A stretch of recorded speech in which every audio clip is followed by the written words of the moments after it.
Hey, ladies and gentlemen. All right, I'm trying to see how my audio levels are. How are we doing today? Check, check, check. All right. We're live. How's it going, ladies and gentlemen? Thank you for joining me today, this Thursday, for another edition of Mike Ortiz, where we're either going to talk about me or we're going to talk about some teas. And yeah, today I want to talk a little bit about what's going on with the minimum wage. Um, and I wanted to get a little bit into politics. Why not, right? I also wanted us to be able to have some tea. I was gonna drink Dhan. Dhan is a really nice charcoal roasted oolong tea from Wuyi Mountain. And if we have some time, we'll go into some information about Wuyi Mountain as well. Um, and yeah, I have like some articles from the Global Tea Hut that might be interesting to dive into if we have time at the end.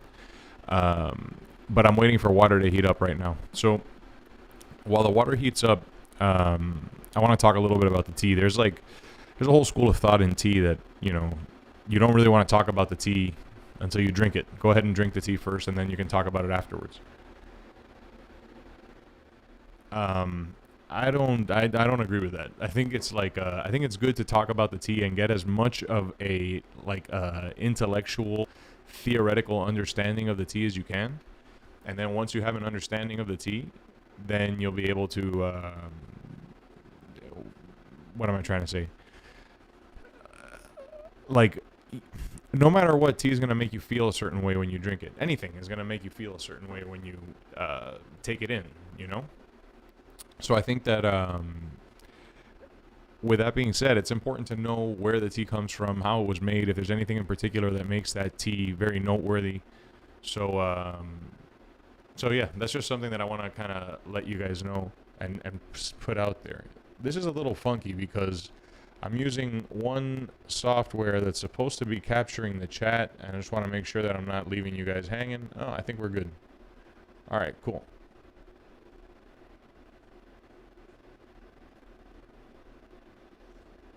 All right. And water's at 84 degrees, so I'm not gonna get into it yet. Um, Now let's see. Let's continue. So, in order to understand what is oolong tea, let's start with what is Wuyi Mountain Oolong Tea. Let's start with what is oolong, just to make sure that we're all on the same page, right? So oolong, like white tea, green tea, black tea, all come from the same plant. They come from a plant called Camellia sinensis. I'm gonna close Facebook and pray that I see your questions or comments if they come through. And if they don't, then I promise that next time will be better. So, so basically, like if you're making white tea, green tea, black tea, oolong tea, they all come from the same plant. The question is, what do you do with the leaf after you pluck it, right? In order to understand oolong tea, I think it helps to understand the difference between green tea and black tea. So, green tea is plucked and then it's cooked as quickly as possible, right? Because if you pluck the leaves and then you just let them sit for a little too long, they start turning brown in a process called oxidation, right? And you don't want that to happen with green tea. The definition of green tea is that it's not oxidized. So we got to make sure that doesn't happen. But then if we go over to black tea, for black tea, we want that to happen, right? So we pluck the leaves and then we'll actually roll the leaves. And that breaks down the veins, that causes bruising in the leaf. And all of the veins are, when they're burst, all the oil and the sugar in the vein bleeds out, into the leaf. And when it bleeds out into the leaf, then the leaf starts to oxidize and it starts to get darker a lot quicker. Um, Once if the leaf is after it's rolled, it's just allowed to sit and oxidize until it can't get any darker. That's considered to be 100% oxidized, right? So that's gonna make the leaf is gonna look like a dark red, and it releases a really nice kind of fruity, thick aroma. So black tea, the definition is that it's allowed to oxidize fully, and then it's roasted, and that roasting caramelizes the sugars and removes the water. Okay. So there's a big difference, right? Green tea is not oxidized at all. Black tea is fully oxidized. So there's a big range in between, right? Um, that whole range is oolong. So if a leaf is plucked and then it's rolled and it's allowed to oxidize, but it's not allowed to reach full oxidation, that's oolong tea. Now, so once you understand like what oolong tea is, now let's talk about where did it come from, right? Oolong tea comes from Wuyi Mountain. Wuyi Mountain. There's another mountain close by called Phoenix Mountain, and from what I understand, there's a more ancient mountain called Songluo that used to make a lot more tea, but isn't as noteworthy as a tea production region anymore, as I understand it. But Wuyi Mountain and Phoenix Mountain, which are pretty close to each other, are kind of like considered to be the birthplaces of this whole idea of like plucking tea leaves and then allowing them to sit, and then rolling them and bruising them, and then allowing them to oxidize, and then roasting them over charcoal to stop the oxidation and to make sure that the leaves are ready to ship. So I'm gonna try to get fancy. Let's see how this works. Okay, if this doesn't work at all, please be patient with me. But let's see this. So I tried to set up a second camera. Let's see how this works. Ready, set, go. How's that? That's all right, right? So this is our Dhan Oolong Tea. And you're just going to need to trust that these are actually my hands. And this is actually the cup that I'm drinking out of. And this is actually the pot that I'm brewing it in. Okay? This is one of my favorite, like this shape, real quick. This shape is my favorite shape of teapot. There's the sweet spot right there, right there, right there, right there, right there. Yeah, this is called a shui ping, and it's a Yixing clay pot. So it has a really great ability to take temperature and maintain a really high temperature during brews. I always recommend, Yixing pots are like beautiful. All the tea dorks watching, if any tea dorks are watching, about Yixing clay. It's just the best, Yeah, I want to go over a little bit about brewing mechanics also in this episode, for lack of a better word. I guess this is an episode. Yeah, I just think it would be a good idea to go over the brewing mechanics so that if you're practicing brewing and you want to practice brewing in this Gongfu tea style at home, you know how to. I think that'd be something nice for us to go over. So the water's at temperature. Now, I have my, I like to use Celsius when I'm working with tea just because it's a little easier, I think. Like 100 degrees, that's, dependable. We know that once we get to 100 degrees, where that's a boil, as close to 100 degrees we get, whereas 212 is just an awkward number, and 32 is an awkward number, and figuring out, 0 to 100 is such a beautiful spectrum, so why complicate things, right? So, lately, I've been using 96 degrees as my highest temperature. I just I want to be extra careful with tannins in the tea leaf, and I want to be careful with my stomach and make sure that I'm not taking too many tannins in, because I also want to be able to drink wine that has a lot of tannins, and I want to eat. Oh, there she is, Yelena. Yelena, thank you so much for commenting. Because first of all, you are a queen. You're the shit. You're a badass. But beyond that, you just confirmed for me that the software is actually working, and I can see the chats when they come in. So thank you.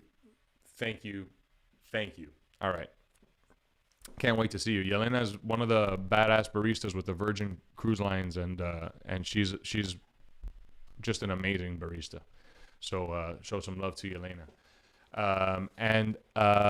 Yeah, I'm sorry that my angle's a little awkward and you see a MIDI keyboard down here, but we'll get better.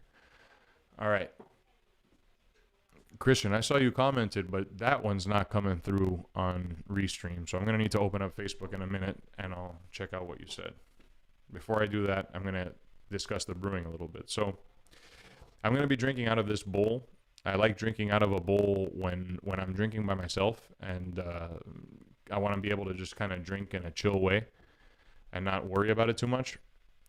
um, something that's very common in. Whoops. Sorry, guys. Something that's very common in tea drinking is like has to do with the size of your cup, right? Something that's very common in tea drinking has to do with the size of your cup. Please pardon my word, not. So, like, I guess what I'm saying is I encourage you to think and put more mindfulness about what size cup you're using when you're drinking tea.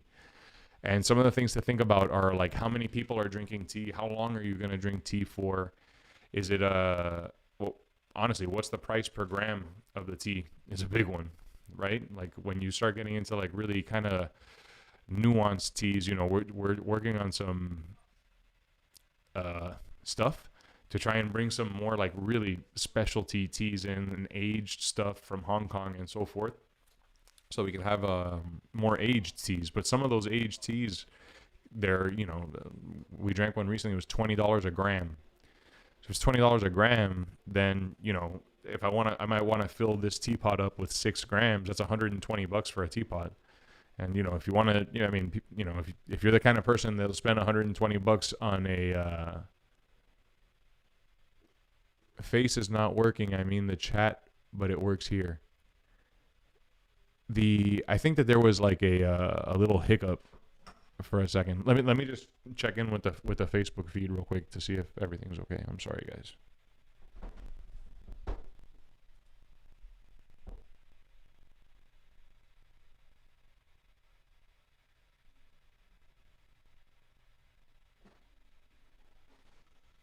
Okay.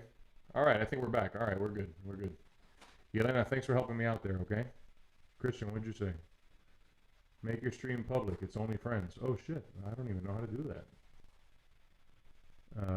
Let's see.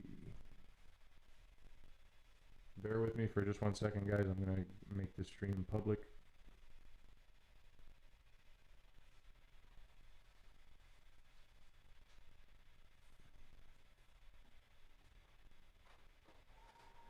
And I have no idea how to. I think edit post. Damn. Oh, there we go. I see it.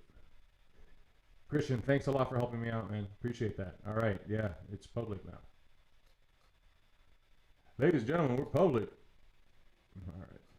I'm going to close the Facebook feed and go back to restream. All right. Thank you, guys. Thanks for helping me out. All right. So, yeah, so if I'm going to be drinking by myself and this teapot, like, I don't like to use a scale when I'm drinking tea on my own. I like to use my face works, but chat hadn't when logged. That's why I transferred to the YouTube. Heard that. Okay. Thank you, Yelena. So sorry. Okay. Streaming is fun. So I don't like to use a scale, and I don't like to recommend using a scale when you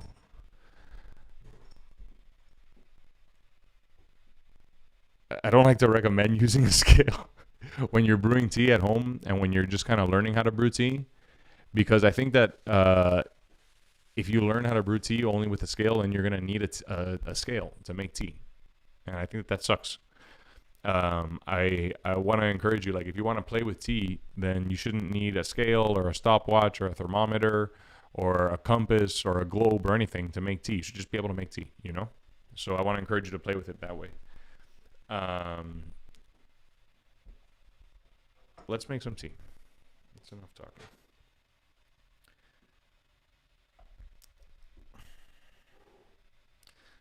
Now I figured out a way to put some music, but you know what I'm gonna do is I'm gonna make this tea in silence, okay? I'm gonna make some tea and then I'll catch up with you guys. Here, let's catch up with the overhead view so you can see what's going on.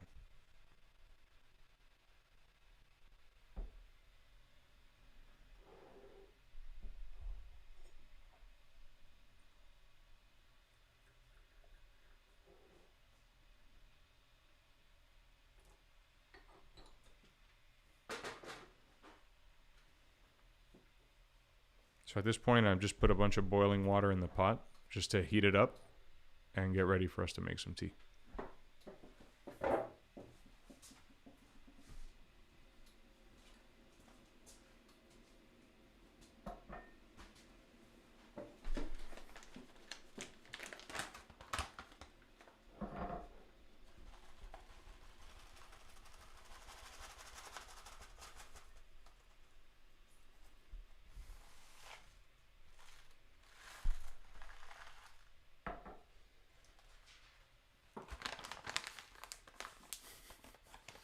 I really apologize for the clumsiness of the camera angle. It'll get better.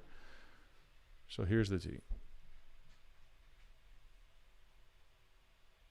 It's the darkness of the leaf. A lot of that has to do with the oxidation and the charcoal roast. I'm trying to figure out how to get that in focus. It has to do with the oxidation and the charcoal roast. They're pretty big leaves. It's common to see throughout, like in a lot of popular teas, they're made from the bud and the first two leaves, so you tend to see much smaller leaves. But here we have some nice kind of big, thick leaves. It'll give us a nice concentrated, full flavor profile. Okay.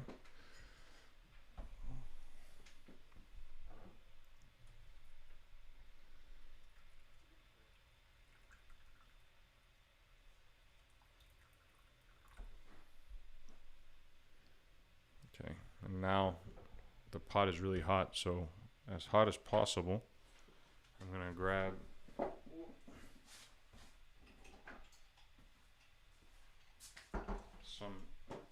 some dorky little tools that I have. This is a little funnel.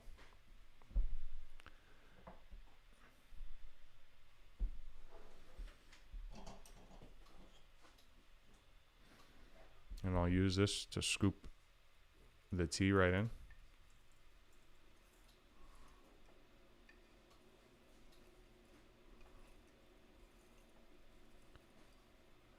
And let's see what that looks like.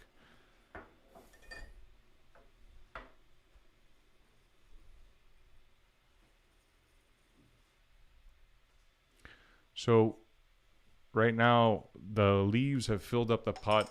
It looks like it's like maybe about 2/3 full. And I think I'm going to put a little bit more because I want some more in this corner back here. Something that you want is to make sure that the entire pot is kind of evenly full of tea. That'll help you get a more consistent brew. Here. I want to get some tea like right into this back corner there. That's all I want. Okay.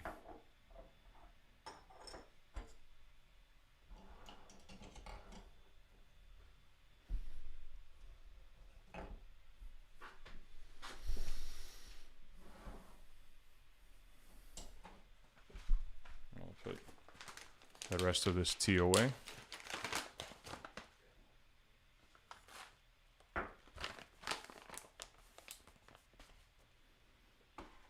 Right here with the logo beautifully placed. So, oh, by the way, this is a good opportunity. I want to thank our sponsors, JoJo Tea. JoJo Tea is our sponsor today and every day, and they've got the best tea in the world. They work their faces off to bring it to you, and all they hope is that you enjoy it and that you drink some tea and that you share it with your friends and your family, because it'll give you and your friends a moment of peace. Now, a quick note at this step, that since the pot is really hot, this is a good moment to take the aroma of the tea, right? Oftentimes when you first show somebody some dry tea leaves, they'll go right to try and take the aroma of it. But something that's important here, let's do this. So oftentimes as soon as as soon as you give somebody dry tea leaves, they'll go and smell it. But when you heat up your teapot, and once the teapot is really, really hot, then you pour out the water, you fill it with tea, and you close it. The steam starts releasing the aromatics of the tea, and it's going to give you a much more aromatic brew. So it's always a good idea to add to first heat up your pot, and then take out the water and put the tea in, and let it sit for a little bit. You'll get a much better aromatic finish to your tea. All right. I'm going to jump back over to the overhead view for the pouring, okay? Tama G, what's up, brother? Much love. Thanks for joining us. Cheers, man.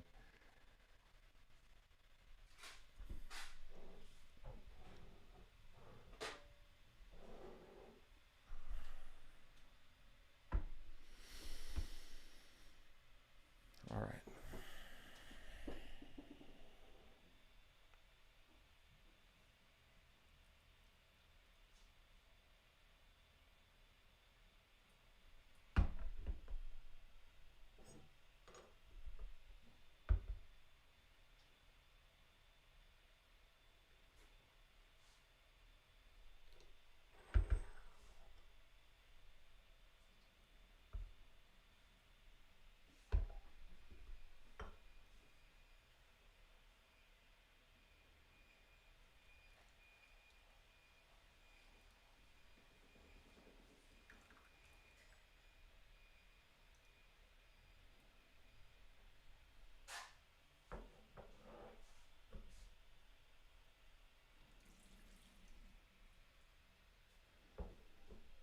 I use that first rinse of the water just to start getting the leaf to be releasing some oil, some juice. Tamal, such a pleasure to just be able to talk to you, man. Tamal is in the Sacred Valley of Peru as we speak.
All right. There we go. This is going to get better every time, guys. All right. So that was a quick little Gongfu brewing, very informal. It's very awkward to do like a full-on Gongfu tea brewing in full silence during a tea tasting online. But I'm gonna do it soon. All my friends from high school and stuff make fun of me, but whatever. That's just part of the thing, And you discover something you love, and everybody makes fun of you. It's just part of the. Anyway, so I wanted to talk about the minimum wage a little bit. I think there's like a really interesting thing happening right now. Like they tried to, or at least I shouldn't say they tried to. It was part of the COVID relief bill that they were going to raise the minimum wage to $15 an hour, and now they seem to be trying to go back on it. They seem to be changing it. They're trying to change it now to like I think $11 an hour by 2025 or something. And minimum wage is $7.25 right now. And that seems crazy because it's like, if you work full time at $7.25, I don't even think you make like $15,000 a year, And then it seems like the whole here. Let me take off the overhead camera real quick. It seems like the whole thought is that what about like college kids and high school kids that they want to have a way to learn, like a simple job that's not too challenging, and it's not necessarily their career, but just something for them to make some money on the side. And I hear that, like that makes sense. If you're, my nephew, for example, I have a 13-year-old nephew. When he's like 15, if he wants to start making some money on the side, it would make sense to give him a little job like that. But this kid, he buys and sells sneakers. He's already making like more money than me. So like, I think that it's like it's amazing how quickly the world changes, that we think that we're doing kids some favor by letting them work for $7.25 an hour, when I mean nowadays, the kids are starting their own businesses.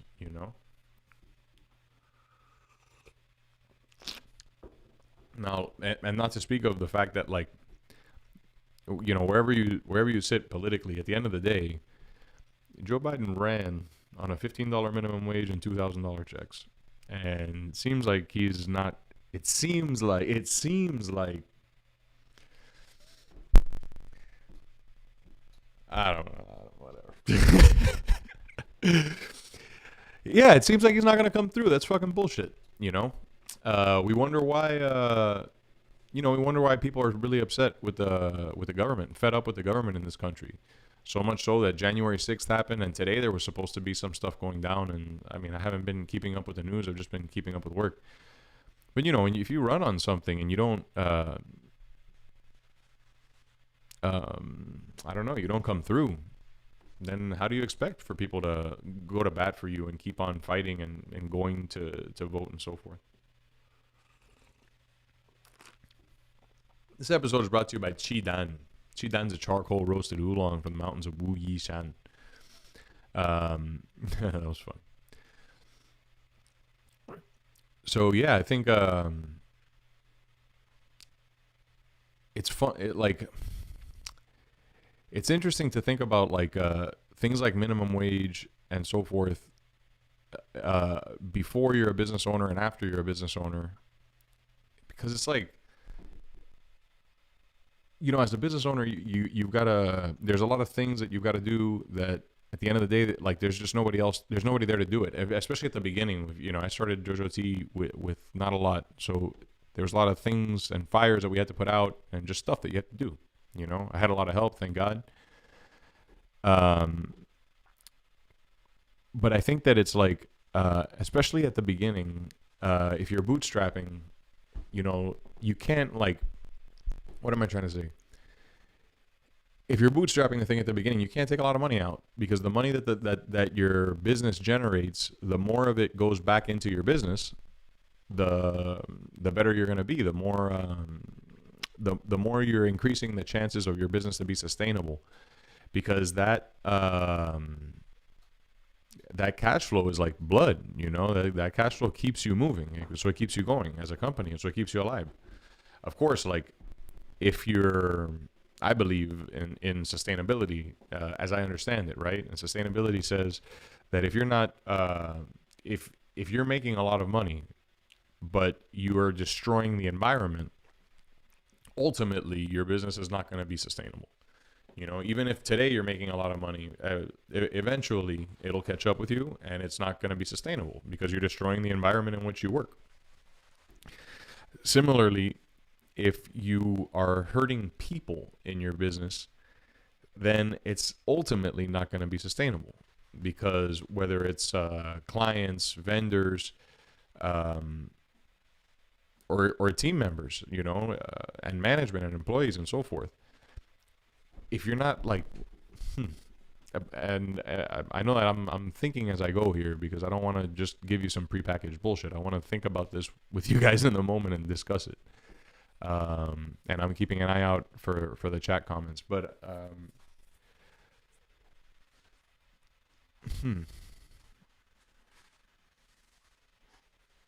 yeah, I completely lost my train of thought. But I think so. Pardon me. But you've got to reinvest into the company, and the more as you reinvest and as the company grows, then there are choices that need to happen along the way, right? Now, my like I want to build a long-lasting company. I don't want to build a company that's gonna exist for a minute and then disappear. I want to build something that like that people can build families around. Right? That's the goal. That's the goal. And as far as like internally, you know, if somebody works for JoJo Tea, I want for them to have a living wage at least, and to grow from there as we grow. You know, we're still nobodies right now, but we're wannabes. Or gonna-bees, I should say. We're not wannabes, we're gonna-bees. Um, but yeah, I think like if you don't at the end of the day, the business, like, yeah, okay, the executives and the management do make some really key decisions, but without the people putting the tea into the bag, without the people taking the invoices, without the people taking the orders, without the people delivering the orders, then we don't have a business, right? Without our and the same way without our vendors and our clients, we don't have a business. So there was this thing that I learned a few years ago that they called it the 3 Ps of sustainability. It's people, planet, and profit. If you are if your business is actively doing something to help in those 3 areas, in people, as far as the people you work with, and your clients and vendors, the planet, as far as your environment and the context in which you do business, and your profit, your cash flow. If you're not making money, then you know it's just not going to be sustainable, right? Because stuff costs money. So unfortunate. So so yeah, so I think like from what I understand, the federal minimum wage hasn't caught up with inflation since like 1979, and I think that that's a shame. Like yeah, I do see a value in having the possibility of having a really, you know, having a low wage for helping a kid get started and understanding what work is. But then at the same time, I also think that there's something really empowering even to kids. If they're making 15 bucks an hour, there's something really empowering about that. I think that at the end of the day, as a business owner, it's also like the cold hard truth of it is that if I am paying my employees 17.25 an hour, and maybe 2 out of every 8 hours are like, I know that it could be more efficient. I know that I could run things more efficiently. I know that we can tweak things and tweak systems to make things run more efficiently and more effectively. Like a $7 hour won't hurt in the same way that a $15 hour would, especially when you're starting, you know? And I think it's actually a really good incentive for business owners to think not just about running factories, but how to make the most effective and efficient systems possible. Because like we know that manufacturing isn't coming back to the U.S. You know, realistically, we know that we're not going to be able to match those labor costs that people can get abroad. So I think that we've got to start developing more skill sets as a workforce, and I think that's going to help us. So and I think that as managers in the U.S., you know, as people running businesses in the U.S. also, I think it's really important that we improve, because I don't think we're that good, honestly. I think that I shouldn't say that we're not that good. I just think that the conversation is not balanced between government and business, between people and business. It's like it seems like we've let business run away with things for a little too long, you know? So that it doesn't matter whether you're voting Republican or Democrat, you're not getting a minimum wage increase and so forth, you know? Now, yeah, part of what's tricky about this show and what I want to talk to you guys about is that, like, I don't want to just sit here and talk to you about tea in some dry, boring way. I want to be able to talk about, you know, how I feel and what I think. So if I like alienate anybody for some political point, I apologize. I'm just trying to have a conversation with you guys, and you know, feel free to jump in the chat and challenge me, and we can talk. I might even invite you on as a guest because, I don't know what I'm doing. We're just having fun. And yesterday we were talking about music. Today we're talking about politics. There's something that's universal to tea tables and to tea bars and tea rooms. And it's hearing people say, what was I talking about again? And, that happens all the time in tea tables because you sit down at a tea table and you start talking about one thing and it takes you on a tangent of something else. And the next thing you know, you meant to talk about Wu Yi Mountain, but instead you're talking about Joe Biden. And that's like part of the thing with tea. And I think it should be celebrated because Salvador Dali said that whenever he used to make a mistake painting, he used to make the rest of his painting about the mistake, and he would forget about what he wanted to write about in the first place, or paint about in the first place, and just make the rest of the painting about the mistake. And I like that. I think that like what comes up spontaneously is so much more alive. Hey, Evan Daly, what's up? Yo, wow, what's up, Evan? Hey, much love, man. Hey, thanks for shouting, bro. Fuck yeah, thank you. Cheers, man. Evan is Miami hospitality veteran, stallion, workhorse. We all know why and how coffee and tea houses started, actually. Yeah. Yeah, let me actually like read this chat a little bit more efficiently, or a little bit more fluently. So to catch you guys up, Evan gave a shout. Evan Daly, buddy out of Miami, hospitality industry veteran. Yelena says, listening carefully, I agree with you. Well, we all know why and how coffee and tea houses started, actually. I think that like that's right, and we don't really have that in the U.S. There's no a tea house culture anyway. And while coffee house culture exists and has existed and was certainly like a force in art in America, I think that tea, like we're just beginning to scratch the surface of tea. I'm gonna brew another pot, okay?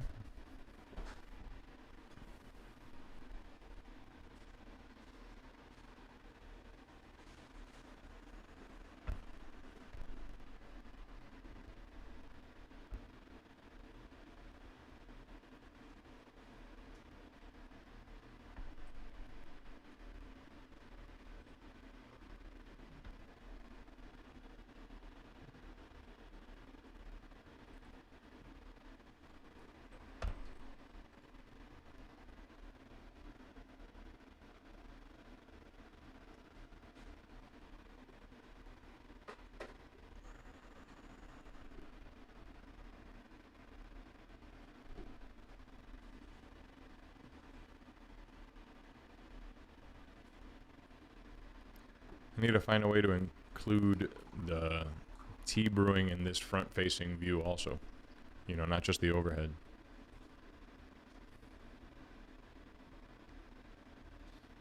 We'll be getting better every time. Get a little better every time. I promise.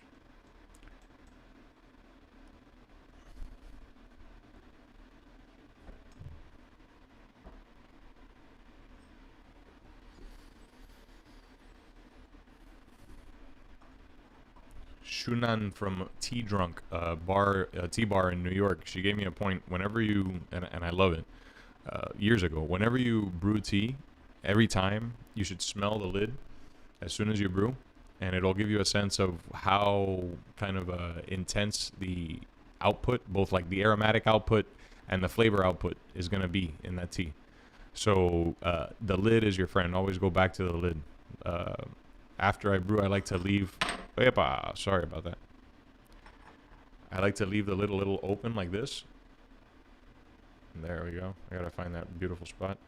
Because when you leave the lid open like that, you can kind of you can let the tea vent a little bit, and it won't like cook in there. You'll lose a lot of extra water with steam, and that'll make sure that you don't have like a little bit of water down at the bottom of the pot that's just kind of like cooking into a concentrate, Okay.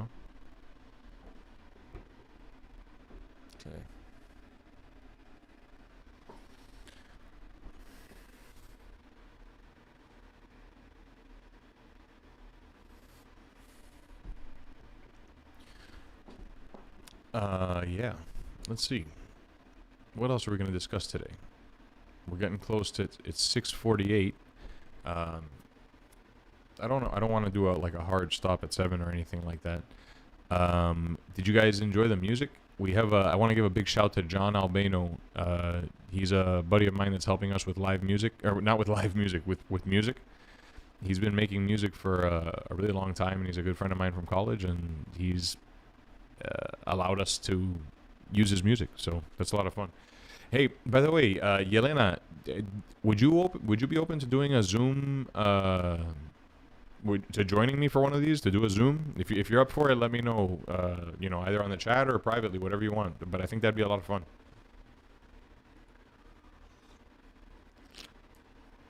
Yelena is, like I was saying, one of the baristas with Virgin Cruise Lines, and it's amazing the way that the way that COVID has changed everything in the world. We were getting ready to launch with Virgin Cruise Line. We were their official tea partner, which is crazy exciting. They were supposed to launch about a year ago, and we've been stuck. Super difficult. But it's like obviously a crazy exciting project. We're working with Intelligentsia. Intelligentsia is the coffee on board, and Jojo Tea is the tea. I can't say enough about what an honor that is. But they have a great little team of baristas, and they're from all over the world. And last February, I flew into Milan, like right when coronavirus was exploding in Italy. But it was before anybody knew, right? I flew into Milan, and then from there, I flew into Milan, and then from there, I got on a train or a bus, a train, I think, to Genoa. From Genoa, I took a bus to the ship in the port, and then I went right onto the ship. I got set up. I got checked in. Then I went to this little bar in Genoa that focuses on Negronis, and I saw the craziest thing, because when you walk into the bar, it was like a long, narrow hallway, and there's just like a little bar right when you walk in on your left-hand side, and the guy was there making drinks and talking to everybody, the owner. And, so I ordered a Negroni, and I sit down, and then the owner walks away from the bar and goes to the back of the room, and there's a stage set up. And I noticed there's a guy on the drums, and there's a guy on the tuba, and I think there was a guy with like a banjo or a guitar. And then the owner of the bar walks up to the microphone with a megaphone, and he starts singing, "Well, I don't go to church on Sunday." And he starts throwing down this Tom Waits solo. And I started looking around, and there's posters of Tom Waits all over the place. This was a Negroni, Tom Waits themed bar in Genoa. Amazing memory. So then that night I got back on the ship, and then the next morning the ship left the port of Genoa for 7 days. We went like around the southern tip of Spain, and we passed through the Straits of Gibraltar, and then we went around around Portugal, and we landed in Dover in the UK. And during that time, we spent 7 days on the ocean. And those 7 days at sea were directly training the team and getting to know the baristas. So we spent 7 days brewing tea, talking about tea, learning tea, going into every single different category, and discussing the brewing. What's the difference between green tea, black tea, and how do you brew them to really make sure that they come out good. And it was amazing, because what happens with these cruise ships when they're like before they launch, they do these training sessions that it's just the team. So, you don't have a bunch of guests on board. It's just the team, no guests. And the ship in this case was brand new. So they were encouraging us to go try out all the stuff. It was like, yeah, go to every restaurant. They would say, oh, today the steakhouse is open. So today, make a reservation and go to the steakhouse and just eat and order whatever you want, and it's a stress test basically. And then we did the same thing for all the restaurants on board, for the bars on board, for like some of the amenities, for the arcade, all that kind of stuff. It was just stupid fun to hang out on that ship, you know. I'm gonna catch up with the chat for a second. Yelena, let's do it. All right, we're gonna figure it out. Yelena is gonna be a guest. We'll do a Zoom. I think that I can broadcast OBS. So I'm gonna look at. I'm learning. We're gonna do it. Evan, Mike, is tea is heralded for its medicinal and health beneficial qualities. Are there any teas in your opinion we should stay away from that are maybe not very good for you? Yeah, I mean, it's like there's a couple things that are important to remember. Like the first thing that's important to remember is this. Growing up in America, I think that the most unhealthy and the most dangerous food item in our diet is sugar. We're all addicted to sugar in America. Like, it's just part of the deal, you know? If we grow up on Oreos and Chips Ahoy and Capri Sun and Kool-Aid, it's all just sugar, you know? So we're pretty hardcore addicted to sugar. So along those lines, like if you're drinking a bottled tea, look at the label and see how many grams of sugar, how much high fructose corn syrup, you know, like all of that stuff is not particularly good for you. It can cause a lot of inflammation, and then all of a sudden, you know, tea is supposed to slim you down. And if you have a bunch of thick sugars in it, then all of a sudden it causes inflammation, and you keep ballooning, and you're wondering why. And you know, so yeah, that's one thing, right? If you're drinking tea with cream and sugar, you know, that's gonna cause inflammation. That's one thing. And the second thing is a little bit more kind of esoteric, right? And it has to do not with like it has to do with what tea can be, right? Just like wine, that there's, you know, there are wines that are $9 a bottle that, you know, that are nice and you drink them, and you know, but then there are certain wines, like, you know, this whole like natural wine movement. There are certain wines that come from organic grapes, and they're made in particularly in particularly unique processing methods that yield really interesting flavor profiles. And I think that when organic processing, and by the way, I apologize, there's a little bit of the workday is still going on at JoJo Tea, so I apologize if there's some interference. So the like certain processing methods in those wines are gonna kind of yield a different flavor profile, that after you drink it, it's going to taste one way, and then, you know, as you breathe, the flavor changes. It's the same thing with tea. So it's not so much that there are teas that you should avoid, but what I would say is that, like, the teas that you should look for are teas that are sourced by a crazy person like myself, right? That's obsessed with tea. And look for stuff that's organic. Look for stuff that is, for example, there's something called seed propagated tea versus clone propagated tea. And 99.9% of the world's tea is clonal. And a lot of our teas are actually clonal, because tea that comes from clones is really dependable. You know, if we have 10,000 bushes of Longjing 23 of this one particular cultivar, it's called a cultivated varietal. If you have one particular clone of that and you have 10,000 of this one bush, then you know that every single leaf is going to taste the same if it's processed the same way. You know, there'll be some fluctuations regarding like how much sun each bush gets and how much shade each bush gets and so forth, what side of the mountain it's on. But at the end of the day, you're going to have a lot more uniformity. Whereas seed propagated tea, every seed has different genetics, you know? And because every seed has different genetics, it's going to express different flavors. And seed propagated tea takes much longer. You know, I've heard sometimes that from the time that you plant a seed of the tea tree, it's ideal to wait 30 to 60 years before plucking anything from it, right? So we start going a little bit more into like the esoteric side, which is like the Chinese side of tea. It's like what's behind tea. And this is something that we're like really not familiar with and really don't value in America quite yet. Although we're learning, like, certain movements like Chef Dan Barber's movement to kind of revitalize American farming is really on point. But food that moves a little bit more slowly and that grows a little bit more slowly, it's almost like the entire universe conspires to make it what it is, if you pardon my obnoxious poetry, right? The oldest tea tree in the world is over 3,000 years old. Nobody knows if that was a seed that was planted intentionally, or if it just, nobody knows, it's 3,000 years ago. So I think that some of that is, um,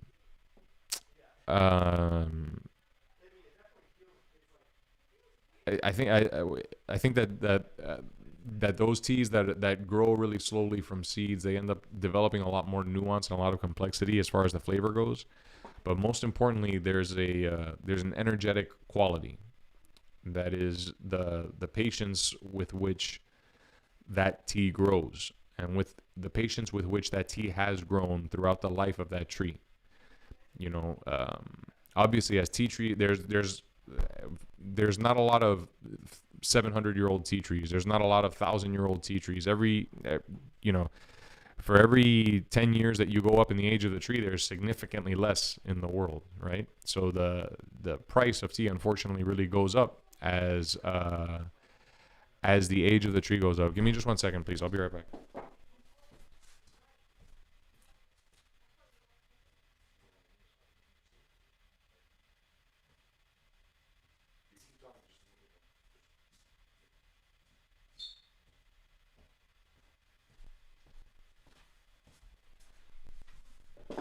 Sorry about that. So, and like to further address that point, it's like, tea's integration with meditation is something that people talk about a lot, and that has a lot of like mysticism around it and a lot of mystery around it. And it's honestly really simple. Like meditation is such a dry practice, actually. It's like really objective. It's like the most objective thing you can do, in a sense, because you're gonna have, when you sit down to practice meditation, you're gonna have all sorts of thoughts. You're gonna think about a bunch of stuff, but your breath should be objective to all of that. It's behind it all, and it's tea. I think that tea kind of helps you get into that space. It kind of gives you just enough of a recognition of the moment to be able to detach from the immediacy of any particular thought, right? And like Evan, to speak more directly to your question, it's like there are so many health benefits. Yeah, there's antioxidants, and it's going to help you fight off viruses and colds. And then there's also the essential oils and the tannins that are going to break down fats and greases. There's the steam that's really good for your lungs. There's the amino acids that are going to help you synthesize proteins out of anything that you eat. So there's a lot of great health benefits of tea. But in my opinion, the biggest one is actually is the most esoteric, impossible to put into words. But it's the kind of like psychoactive effect that it's just a slight kind of detachment that can help you see things for what they are, particularly in meditation. In this style of brewing tea that we were doing earlier today, using I Ching pots, the way that I was taught to do that was by counting my breaths. So, as soon as the hot water hits the tea and I start counting my breaths, I start kind of, you can't help but relax when you start breathing in a more mindful way and like purposefully relaxed way with a easy rhythm that you can follow. You can't help but kind of slip into a meditation when you do that. So I think that ultimately that kind of psychosomatic benefit of tea, I'm much more interested in that than in antioxidants or amino acids, although tea is full of that.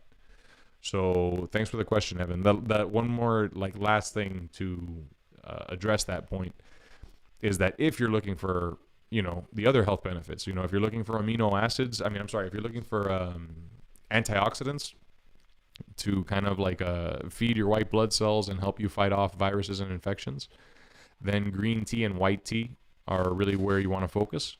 because green tea and white tea have such minimal processing. They still have a lot of those antioxidants intact. But then when you shift over to an oolong tea or a black tea, which they call red tea in China. So if you shift over to like a black tea or a red tea or an oolong tea, then because of the fact that there's oxidation and roasting, you don't get the same concentration of antioxidants. The leaves are just a lot more beat up, but you do tend to get more essential oil because of the fact that there was rolling and bruising of the leaf, and then those oils end up breaking up fat and grease as you have food. So if you're looking for tea to help you lose weight and help you digest food, go for oolong tea, go for black tea, go for dark tea like ripe pu'er or old raw pu'er. And then if what you're looking for is more like kind of vibrant antioxidants, amino acids, then go for green and white teas. All right, I think that's it for today. I don't want to go too long because I want to keep a bunch of endurance. I want to do this very regularly. My goal is to do it every day, and so we're gonna keep on streaming. Thank you guys again for tuning in. I'm gonna go ahead and sign out. But much love, guys. I'm gonna follow up with you, Yelena, about scheduling you on here. All right, Evan. Hey, thanks for tuning in, brother. Appreciate you, man. Cheers. Thanks for tuning in and showing some love. And that's it. Like I always say, every time I promise to get a little bit better, I have no idea what the hell I'm doing with this whole thing. So it's good that we had a little bit of music this time. Hopefully next time we can kind of integrate it a little better, and we'll continue to refine it. And thank you guys for joining. We have another new message. Let's make sure we're good before we sign off.